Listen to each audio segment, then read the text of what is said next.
रूपल और सुमित्रा दोनों सास बहू गांव गए थे। एक रोज जब वो ऐसे ही रास्ते से गुजर रहे थे तभी उन्हें कुछ लोगों की बातें सुनाई देती हैं। हाँ, लेकिन काश हम उस जंगल के पास वाली नदी के पीछे की हवेली में जा पाते और वहाँ पर रखे खजाने को ले पाते। पर अफसोस उस रास्ते से जाते वक्त छलावा लगता है और वो हर इंसान को अपने साथ ले जाता है। वही तो, अगर वो छलावा उस रास्ते नहीं होता तो मैं कब का उस खजाने को पाकर धनवान बन चुका होता। अरे वाह, जंगल के पास वाली नदी के पीछे की हवेली में खजाना है। वाह वाह वाह, माँ जी हमारी तो लॉटरी ही लग गई। उस खजाने को हम दोनों आज रात को ही जाकर लूट लेंगे। हाँ बहू, लेकिन ये आदमी लोग छलावे की बात कर रहे थे।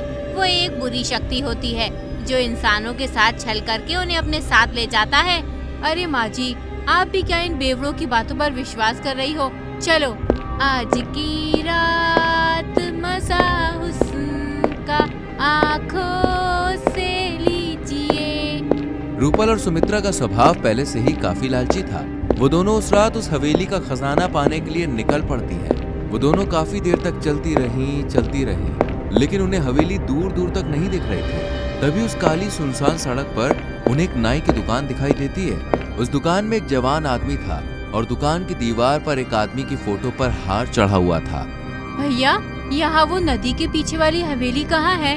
हमारे रिश्तेदार वहीं आसपास रहते हैं ना, इसलिए। मैडम जी, इस रास्ते से सीधा ही जाइए, आपको हवेली दिख जाएगी। अच्छा ठीक है, शुक्रिया। वो दोनों आगे चलती हैं। उन्हें आगे सुंदर सुंदर बंगले दिखाई देते हैं, लेकिन चलते चलते वो दोनों अब थक गए थे। अरे बहू, पिछले 2 घंटे से चले ही जा रहे हैं हम। अरे कब आएगी हवेली? बस माँ जी अभी आ ही जाएगी, हिम्मत मत हारिए। इतनी दूर आए हैं तो खजाना लेकर ही जाएंगे ना। ठीक है। वो दोनों और आगे चलती हैं। तभी उन्हें वहाँ पर एक घूंघट वाली बुढ़िया दिखाई देती है जो ठीक रास्ते के बीचों बीच खड़ी हुई थी। उसे देख दोनों सास बहू की सांस सूख गई। बहू, ये बुढ़िया कौन है? मुझे कुछ ठीक नहीं लग रहा है। तू चल यहाँ से वापस। ओफो माँ जी, आप भी ना एक नंबर की फट्टू हो। रूपल उस बुढ़िया के पास गई। ओ काकी जी, आप रास्ते के बीचों बीच क्यों खड़ी हुई हो? क्या हुआ है? आप हमें बता सकती हो? यहाँ वो पुरानी हवेली कहाँ है? दरअसल वहाँ आसपास हमारे रिश्तेदार रहते हैं, हमें उनके पास जाना है। काकी जी, अरे ओ काकी जी, कुछ बोलेंगी भी? बहू, तू चल यहाँ से। माँ जी, आप अपना मुंह बंद रखिए यार। लगता है काकी जी ने मौन व्रत धारण किया हुआ है। मैं ही इनका घूंघट उठाती हूँ। कम से कम इशारों में तो ये मेरे सवालों का जवाब दे ही देंगी। लेकिन जैसे ही रूपल ने उस बुढ़िया का घूंघट उठाया, रूपल के होश उड़ गए। उस बुढ़िया का सर ही नहीं था। उस सर कटी बुढ़िया को देखकर रूपल और सुमित्रा के रोंगटे खड़े हो गए और पैरों तले जमीन खिसक गए। नहीं, बचाओ! नहीं, बचाओ! सुमित्रा और रूपल वहां से भागने लगे और भागते भागते उन्होंने देखा कि चांद का रंग धीरे धीरे लाल होने लगा था और वो दोनों सीधे भागने पर भी फिर से उसी रास्ते पर लौट आए जहाँ से उन्होंने शुरुआत की थी। ये जानकर दोनों हैरान हो चुकी थी। ये कैसे हो सकता है माँ जी? ये तो वही जगह है जहाँ से हम आए थे। आगे जाने के बाद भी हम फिर से पीछे कैसे पहुँच गए?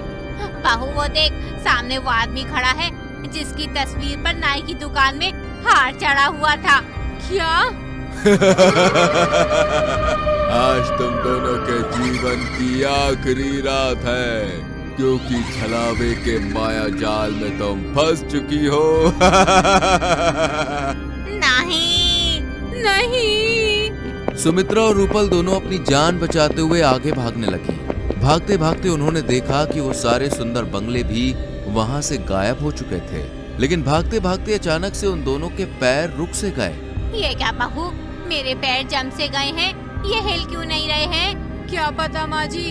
आखिरकार छलावा वहां पर अपने असली रूप में आ ही गया।